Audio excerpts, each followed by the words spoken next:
Alors voilà, avec la flèche noire, vous sélectionnez le bloc. Le voilà, le bloc qui contient ce petit article sur le côté de la page 17.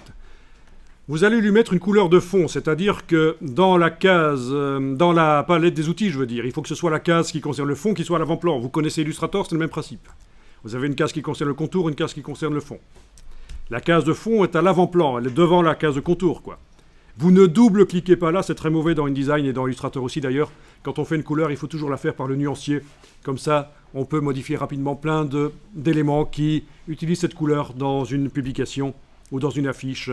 Donc ne faites pas à la manière Photoshop, double-cliquer sur l'échantillon de couleurs pour avoir le sélecteur de couleurs. Non, on va dans le nuancier, menu fenêtre, couleur, nuancier, menu fenêtre, couleur, nuancier. Ensuite, on va aller créer une couleur pour le fond de bloc. Je vais appeler ça couleur fond extrait. Alors, allez-y, vous allez dans le petit menu ici de la palette nuancier. Demandez nouvelle couleur.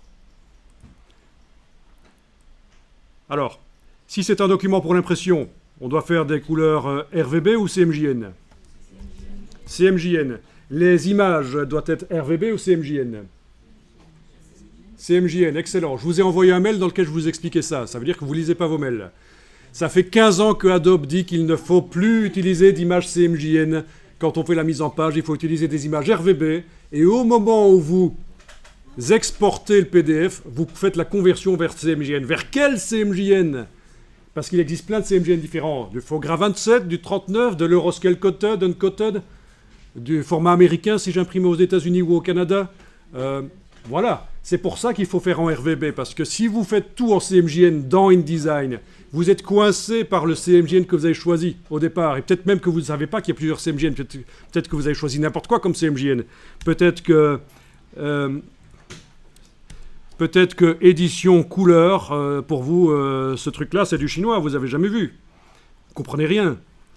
Voilà, donc c'est pour ça que faites en RVB, c'est mieux. Alors on y va. Menu de la palette nuancier, nouvelle couleur. RVB ici. Et vous choisissez la couleur de fond que vous voulez. Une fois que vous avez une couleur qui vous intéresse, vous pouvez modifier son intensité lumineuse en enfonçant la touche Shift et en bougeant n'importe lequel des trois curseurs. Ça fonctionne dans tous les logiciels Adobe comme ça. Ok. Ah tiens, j'ai oublié de la nommer, c'est pas grave. Je vais redouble-cliquer sur elle. Elle est dans le bas de nuancier, là je redouble-clique sur elle. Et je vais décocher, nommer selon la valeur chromatique. J'aurais dû le faire avant de cliquer sur OK, mais j'ai oublié. Donc je redouble-clique sur la couleur dans le nuancier. Et je vais l'appeler... j'avais dit que je l'appellerais couleur, fond, bloc, extrait. Voilà. Extrait d'article, si vous voulez que ce soit... Allez, on va faire du français. Couleur du fond de bloc d'extrait d'article, voilà. Ok. Il est là.